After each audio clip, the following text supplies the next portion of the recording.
معزز سامعین، آپ کے سامنے اللہ رب العزت کی مقدس اور بابرکت کلام قرآن مجید، فرقان حمید، سورہ حجر اور سورہ قصص کی ایک ایک آیت تلاوت کی گئی ہیں۔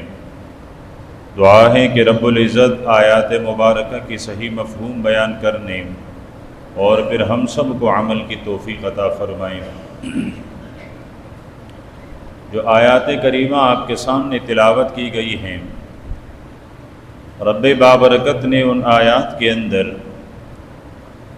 ایمان والوں کی ایک خاص وصف اور صفت کو ذکر فرمایا ہے، اور یہی صفت اور وصف اللہ پاک نے انبیاء علیہم السلام کو نبوت سے پہلے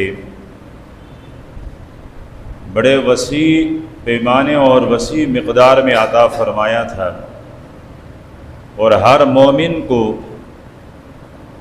ایمان کی سرمایہ اور ایمان کے دولت ملنے کے بعد نصیب ہوتی ہے، اور وہ ہے ایمان کی فراست اور ایمان کی ہوشیاری اور دانشمندی۔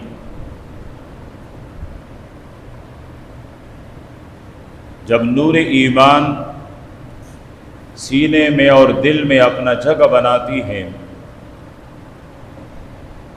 تو اللہ پاک اس ایمان کے ذریعے اس مومن کو ایک خاص قسم کی فہم، ایک خاص قسم کی سمجھ عطا فرماتے ہیں، جس کے لیے اللہ پاک نے سیدنا موسیٰ علیہ السلام کے واقعے کو ذکر کرتے ہوئے ارشاد فرمایا۔ جب سیدنا موسیٰ علیہ السلام اپنی جوانی کو پہنچے تو فرمایا کہ ہم نے ان کو رشد، ہم نے ان کو دانشمندی اور فراست عطا فرمائی۔ سیدنا لوط علیہ السلام کے واقعے میں جب قوم ہلاک اور برباد ہو رہی تھی تو اللہ پاک نے ارشاد فرمایا کہ اس ہلاکت اور اس بربادی میں عبرت ہے، نشانیاں ہیں، لیکن اس سے عبرت کون حاصل کریں؟ فرمایا یہ متوسمین کے لیے ہے، یعنی وہ پوشیدہ طاقت جو انسان کی رہنمائی کرتی ہے اور ایمان کی بنیاد پر رہنمائی کرتی ہیں، اسے فراست کہتے ہیں، اور یہ ایمان کی شان اور مومن کی شان اور عظمت ہوا کرتی ہیں۔ اب اس کو کیسے حاصل کیا جائے، اور اگر یہ کسی کو حاصل ہیں تو کیسے اس کو اپنے پاس ہمیشہ رکھیں؟ علماء کرام نے اس کے شرائط بھی بتائے ہیں اور اس کے علامات بھی بتائے ہیں کہ کیسے معلوم ہوگا کہ میرے دل میں ایمان بھی ہیں اور ایمانی فراست بھی میرے پاس ہے، اور یہ ایمانی فراست مجھے حاصل ہوگا تو کیسے حاصل ہوگا؟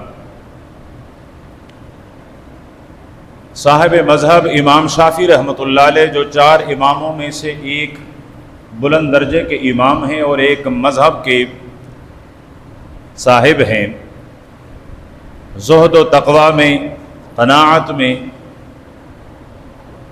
فقاہت میں، لیکن اس سے بڑھ کر دانشمندی میں امام شافعی رحمۃ اللہ علیہ اپنا کوئی ثانی نہیں رکھتے۔ امام شافعی رحمۃ اللہ علیہ نے اس فراست کی تعریف کی ہے کہ فراست کس کو کہتے ہیں، تو ارشاد فرمایا ہی المہارت، فرمایا کہ یہ وہ مہارت ہے، یہ وہ طریقہ ہے، یہ وہ گر ہے کہ جس کے ذریعے سے باطنی امور کو پہچانا جاتا ہے ظاہر کو دیکھ کر۔ جو چیز ظاہر میں نظر آئے اسی سے باطنی چیز وہ خود بخود معلوم ہو جائیں۔ یہی امام شافعی رحمۃ اللہ علیہ اپنی شاگردوں کے مجلس میں تشریف فرما ہیں۔ ایک صاحب آئے اور وہ کسی کو تلاش کر رہے ہیں، تو امام شافعی رحمۃ اللہ علیہ نے اپنے شاگردوں میں سے کسی کو بھیجا کہ جاؤ ان سے یہ کہہ دو کہ اگر آپ کو اپنی غلام کی تلاش ہے تو وہ آپ کا وہ غلام اس وقت جیل میں ہے، شاگرد نے جا کر اسے کہا کہ آپ کو کس کی تلاش ہے؟ اس نے کہا میرا غلام گم ہو گیا، میں اسے تلاش کر رہا ہوں۔ اس نے کہا پھر میرا استاد جی کہہ رہا ہے کہ تیرا غلام جیل میں ہے۔ وہ جیل چلا گیا، وہاں دیکھا تو غلام موجود تھا۔ یہ واپس آیا تو امام شافعی رحمۃ اللہ علیہ کا اس نے شکریہ ادا کیا کہ حضرت آپ نے بتایا، آپ کی رہنمائی سے مجھے میرا غلام مل گیا، اور وہ واقعتاً جیل میں تھا۔ وہ تو چلا گیا۔ شاگرد عرض کرنے لگے استاد جی آپ مسجد میں تھے، ہمیں پڑھا رہے تھے، آپ یہاں سے باہر نکلے نہیں، آپ کو کیسے معلوم کہ آنے والا غلام کو تلاش کرتا ہے اور اس کا غلام جیل میں ہے؟ تو امام شافعی رحمۃ اللہ علیہ نے فرمایا کہ جب یہ بندہ مسجد میں اندر داخل ہوا تو یہ ٹٹول رہا تھا، تلاش کر رہا تھا، اور پھر یہ جتنے لوگ بیٹھے ہوئے تھے ان میں سیاہ فام کو تلاش کرتا تھا۔ مجھے اندازہ ہوا کہ یہ کسی آزاد آدمی کو نہیں، غلام کو تلاش کرتا ہے، اور پھر وہ ہر آدمی پر نظر ڈال کر اس کی بائیں آنکھ کی طرف دیکھتا تھا، تو مجھے یہ بھی معلوم ہوا کہ اس کا غلام بائیں آنکھ میں اس کی کوئی تکلیف ہے اور وہ کانا ہے۔ فرمایا پھر میرا وجدان اور میرا وہ فراست کہنے لگا کہ آدمی جیل جاتا ہے تو دو وجہوں سے، یا تو بھوکا ہوتا ہے تو وہ ڈاکے ڈالتا ہے، چوری کرتا ہے اور انجام جیل ہوتا ہے، اور یا اس کا پیٹ بھرا ہوا ہوتا ہے تو اپنی خواہشات پر قابو نہیں پاتا، وہ زنا کا ارتکاب کرتا ہے، تب بھی جیل جاتا ہے۔ تو اس لیے میں نے کہا کہ ایک تو یہ جب تلاش کر رہا تھا تو کالے لوگوں کو تو اس کا غلام گم ہے، پھر بائیں آنکھ کی طرف اس کی زیادہ توجہ بتا رہی تھی کہ یہ کانا بھی ہے، تو اس سے میں نے اندازہ کیا کہ اس کا غلام گم ہے اور وہ اب جیل میں ہے، جب اور کہیں نہیں ملے گا تو جیل میں ملے گا۔ تو امام شافعی رحمۃ اللہ علیہ خود فراست کی تعریف کرتے ہوئے فرماتے ہیں ہی المہارۃ فی تعارف بواطن الامور بظواہرها، کہ یہ وہ مادہ ہے، یہ وہ گر ہے کہ ظاہر کو دیکھ کر آدمی جو باطن میں ہے، جو چھپی ہوئی ہیں، اس کو معلوم کر سکے۔ یہ فراست اللہ پاک نے ہر مومن کے دل میں ایمان کی روشنی کی وجہ سے رکھی ہے۔ جس کے سینے میں ایمان کی نور چمک رہی ہے، اللہ پاک نے اس کو یہ فراست ضرور عطا کی ہوگی۔ کسی کی یہ فراست کم ہوتی ہے، کسی کی زیادہ۔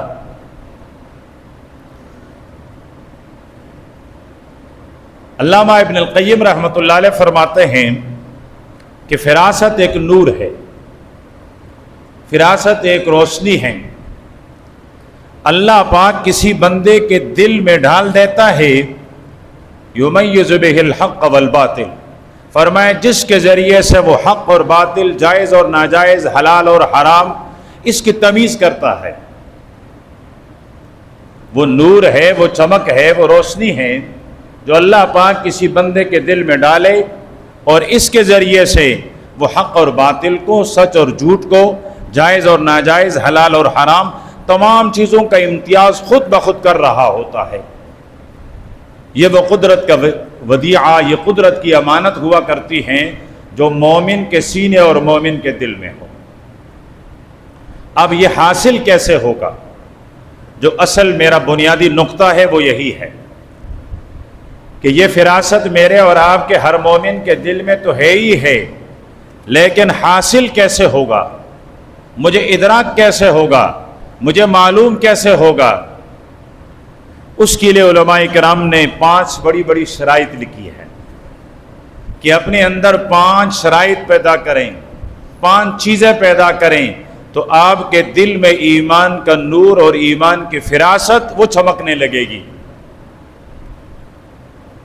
ہمارے صوفیہ علماء میں سے ایک عالم گزرے ہیں، شاہ شجاع کرمانی رحمۃ اللہ علیہ، وہ فرماتے ہیں کہ اس فراست کے حصول کے 5 شرائط ہیں۔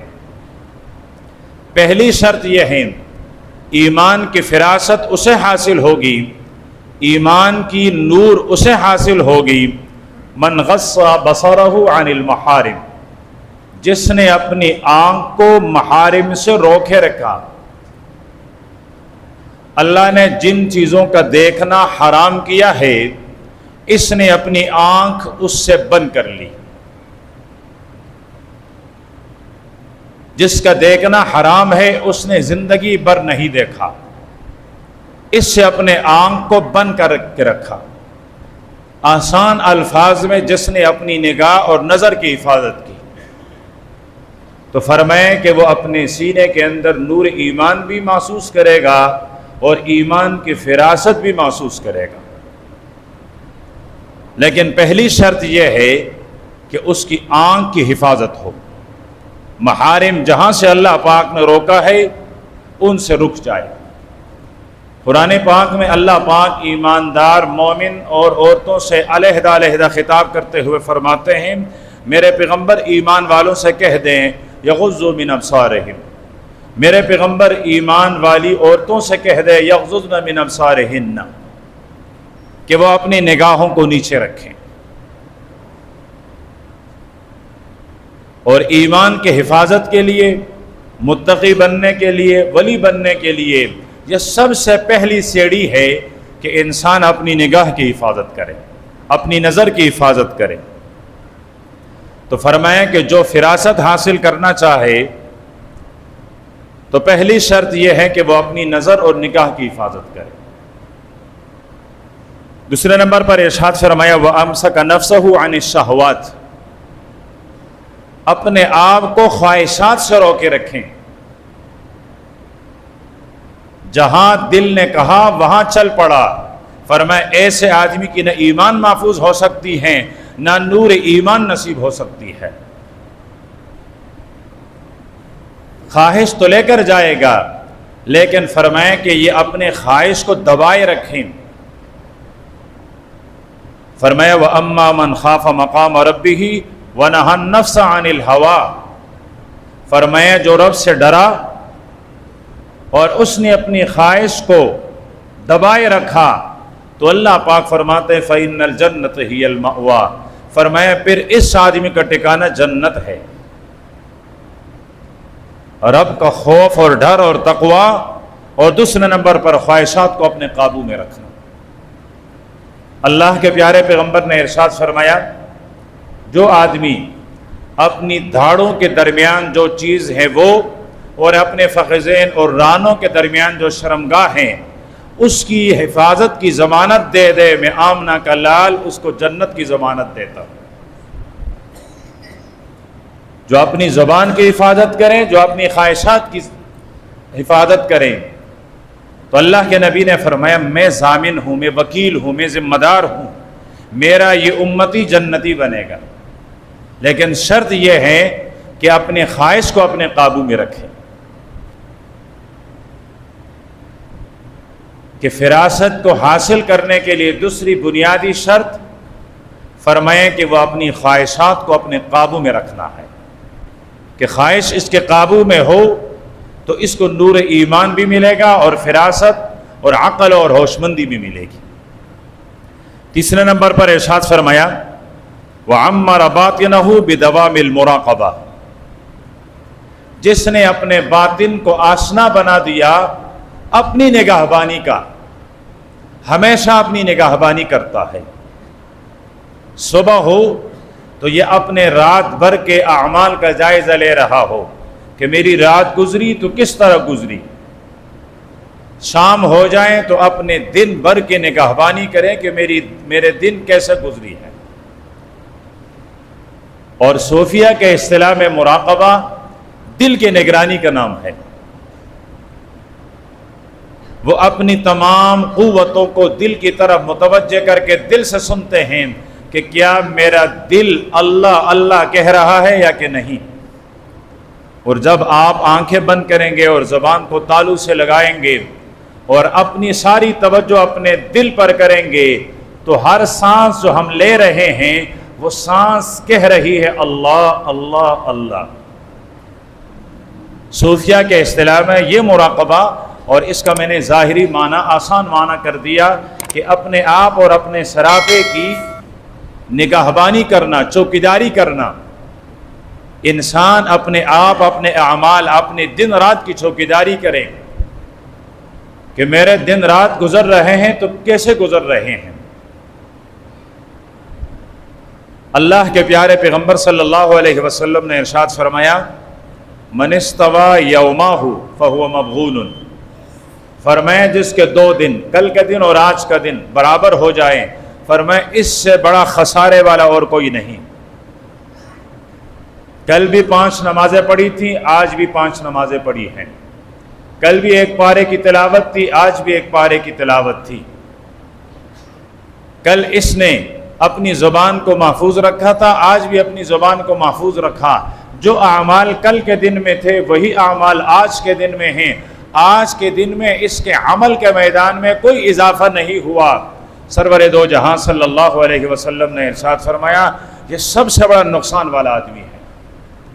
زندگی بڑھ رہی ہے تو اعمال بھی بڑھنے چاہیے. زندگی آگے جا رہی ہے تو اعمال کا سفر بھی آگے جانا چاہیے. جب اس کے کل اور آج کا دن برابر ہے، اس کا مقصد یہ ہے کہ اس کے اعمال بڑھ نہیں رہے ہیں، اس کے اعمال ایک جگہ کھڑے ہیں. فرمایا یہ نقصان ہے.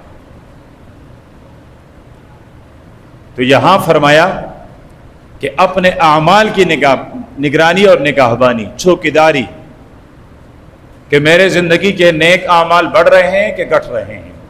میری زندگی میں اللہ نہ کرے برائیاں اور خطائیں اور لفظیں زیادہ ہو رہی ہے کہ کم ہو رہی ہے. یہ محاسبہ کرنا، یہ نگرانی کرنا. چوتھے نمبر پر ارشاد فرمایا کہ نور ایمان اور نور فراست اس آدمی کو حاصل ہو سکتا ہے کہ جس نے اپنی ظاہر کو پیارے پیغمبر کی سنتوں کا عادی بنا دیا. اس کی زندگی پیارے پیغمبر کے سنتوں کے مطابق گزر رہی ہے. خواہ وہ گھر کی 4 دیواری کی زندگی ہے، وہ مسجد کی زندگی ہے، وہ بازار کی زندگی ہے، جہاں جہاں بھی یہ ہے، لیکن اس کی زندگی وہ پیارے پیغمبر کی تابعداری میں، اس کی سنتوں کے موجودگی میں گزر رہی ہو، تو فرمائے کہ اس کو اللہ پاک اس کے سینے میں نور ایمان کو زندہ بھی رکھے گا اور اس کو ایمان کی فراست بھی ملے گی. جس نے اپنے آپ کو عادی بنایا، اپنے ظاہر کو عادی بنایا باتباع سنہ، سنت کے اتباع سے. سنت وہ مبارک اور پاک طریقہ ہے جو 23 سال میرے پیغمبر کے بدن مبارک سے نکلتے رہے ہیں. 23 سالوں میں میرے پیغمبر نے جو امت کو عطا کیے وہی میرے پیغمبر کے سنت عمل ہے. اس پر عمل کیا جائے. صحابہ کرام رضوان اللہ علیہم اجمعین وہ زبانی طور پر صرف پیغمبر کے دین کو نقل کرنے والے نہیں تھے، بلکہ صحابہ کرام نے پیارے پیغمبر کی زندگی اپنا کر عملی طور پر امت کے سامنے پیش کی ہے کہ صحابی کا جو بھی عمل تھا وہ عمل میرے پیغمبر کے سنت کے مطابق تھا، وہ ان کے طریقے کے مطابق تھا. اگر کسی صحابی نے کچھ کھایا ہے تو یہ جائز اور حلال تھا، اور کھانے کا طریقہ میرے پیغمبر والا تھا. اگر صحابی نے کوئی لباس پہنا ہے تو وہ لباس جائز اور حلال، اور اس لباس پہننے کا طریقہ میرے پیغمبر کا تھا. اگر صحابی کسی مجلس میں تشریف فرما ہیں تو اس مجلس میں بیٹھنا باعث برکت ہے، اور اس کے بیٹھنے کا انداز میرے پیغمبر کا تھا. کہ صحابہ کرام نے صرف دین کو سنا نہیں بلکہ دین کو اپنی زندگی میں محفوظ کر کے ہم تک پہنچایا، اور یہی وہ بنیادی چیز ہے جس سے ہم آج محروم ہیں. زبان سے کہتے تو ہیں پیارے پیغمبر کے طریقوں کو، لیکن میری اور آپ کی زندگی پیارے پیغمبر کے سنتوں سے عاری اور خالی ہے.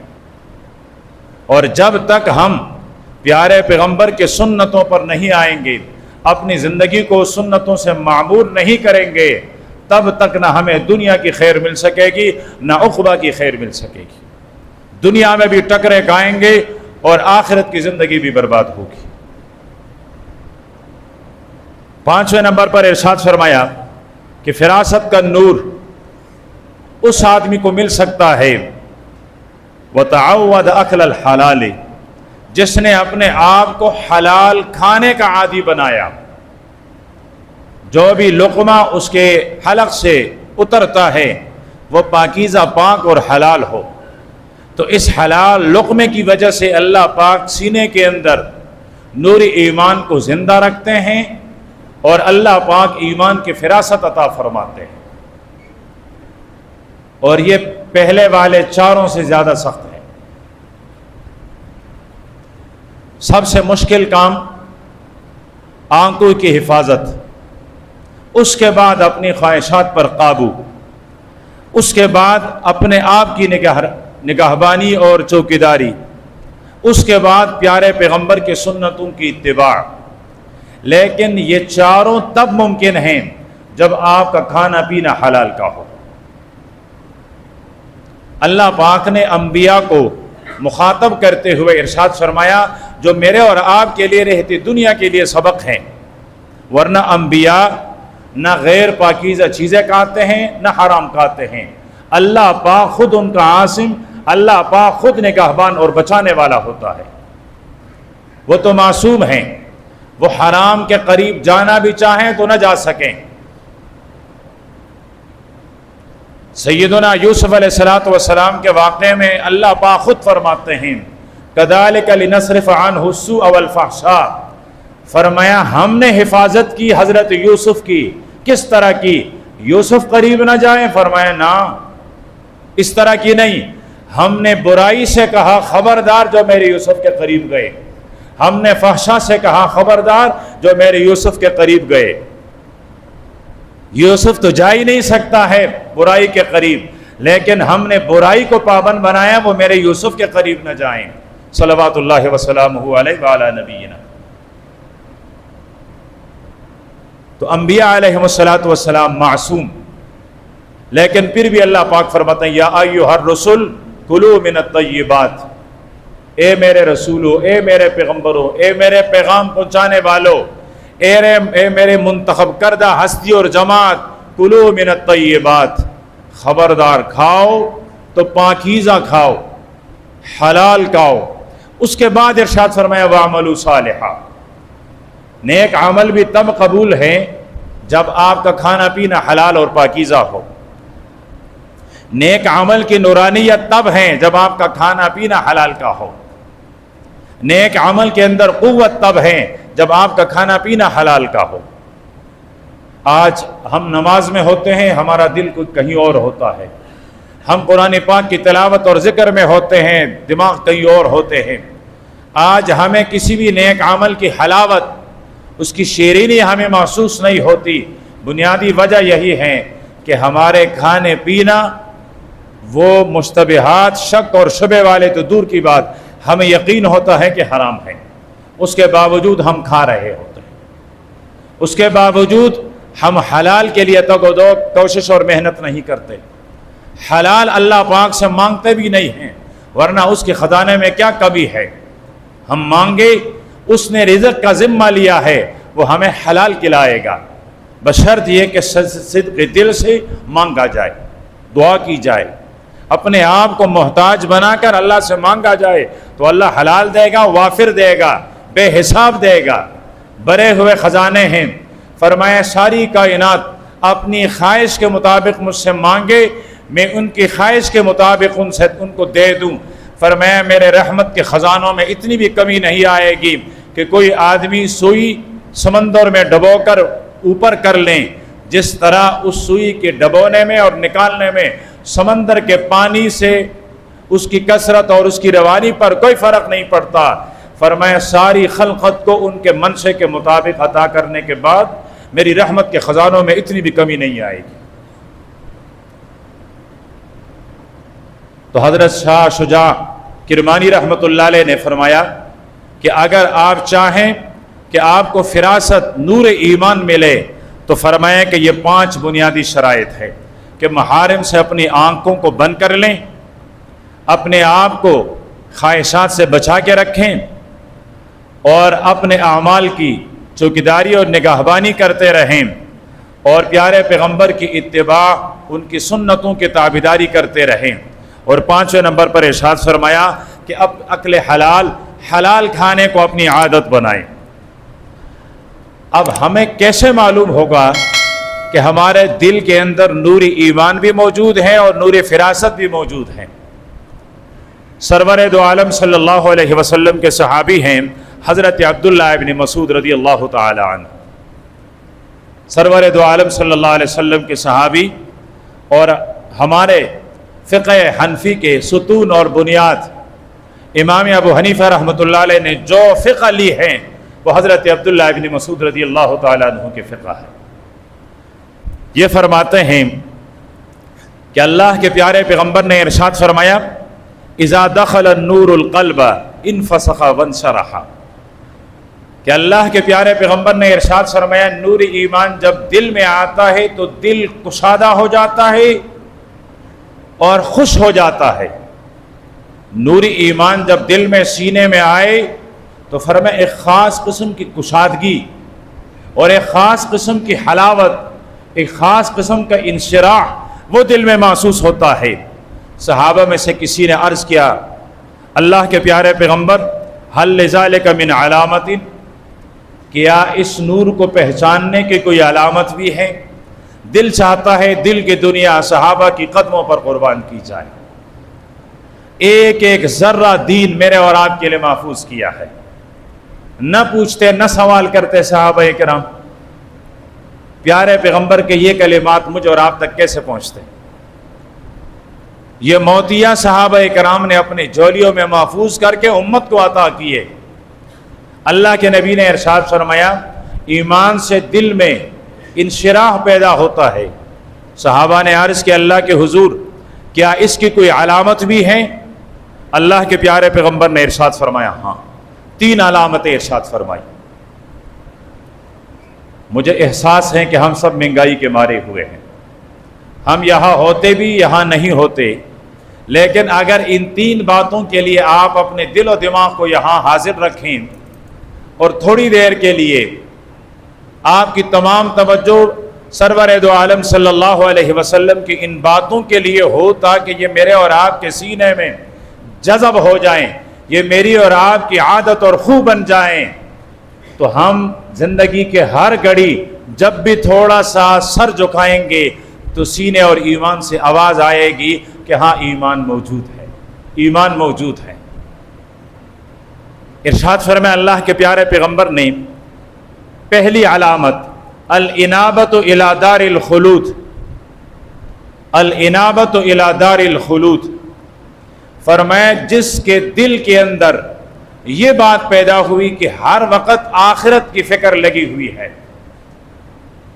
میری موت کیسے آئے گی، میرے موت کا کیا بنے گا، مجھے کلمہ مل سکے گا کہ نہیں، مجھے ایمان ملے گا کہ نہیں، مجھے موت کس حالت میں آئے گی، موت کے بعد مجھے قبر مل سکے گا کہ نہیں، مجھے کفن مل سکے گا کہ نہیں، مجھے جب قبر میں رکھا جائے گا مجھ سے سوالات ہوں گے، میں ان سوالات کا جواب کیسے دوں گا، مجھ سے تو تیاری نہیں ہو سکی۔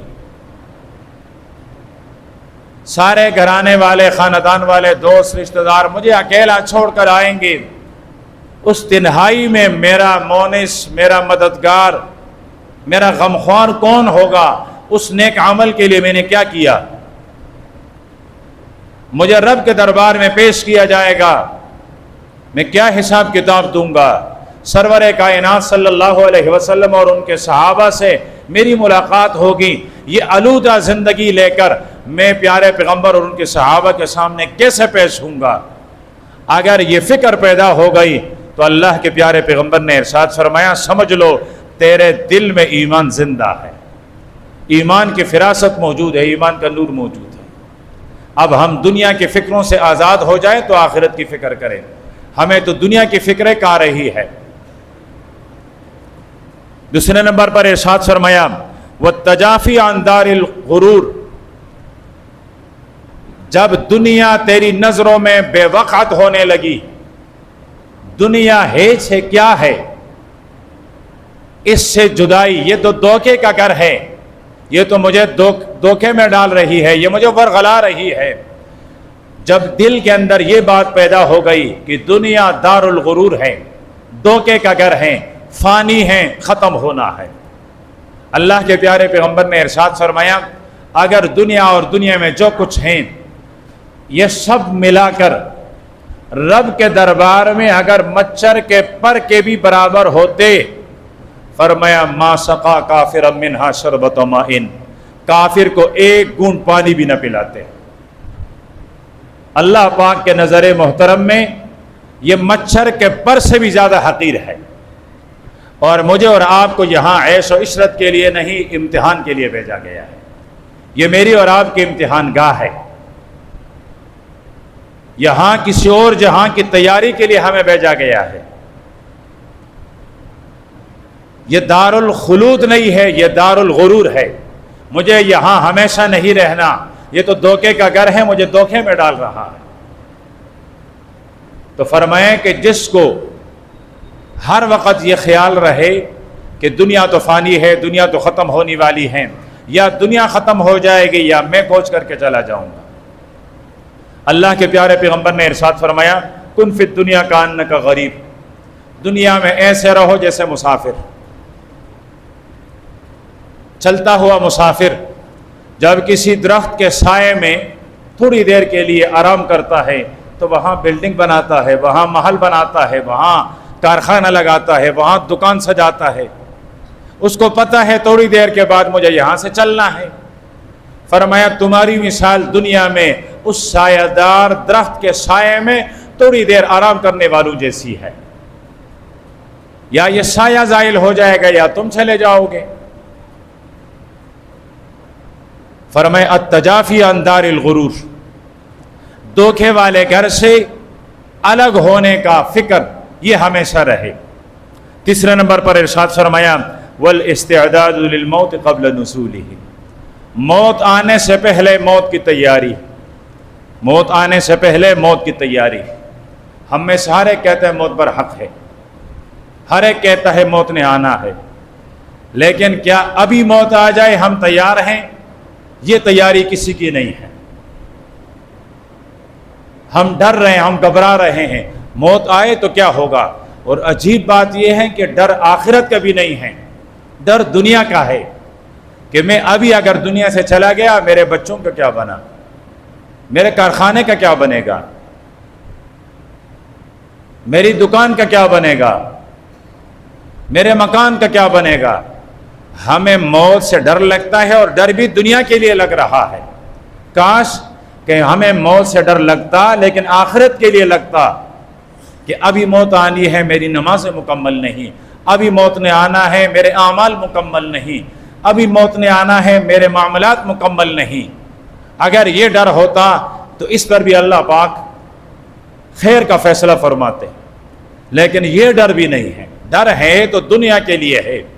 تو فرمایا حضرت عبداللہ ابن مسعود نے کہ صحابی نے سوال کیا کہ اللہ کے حبیب ہمیں کیسا پتہ چلے گا کہ ہمارے دل میں نور ایمان موجود ہے؟ تو فرمایا کہ 3 علامتیں ہیں۔ پہلی علامت الانابۃ الی دار الخلود، ہمیشہ کی گھر کی طرف رجوع۔ دوسرے نمبر پر ارشاد فرمایا والتجافی عن دار الغرور، دھوکے کے گھر سے علیحدگی۔ اور تیسرے نمبر پر ارشاد فرمایا والاستعداد للموت،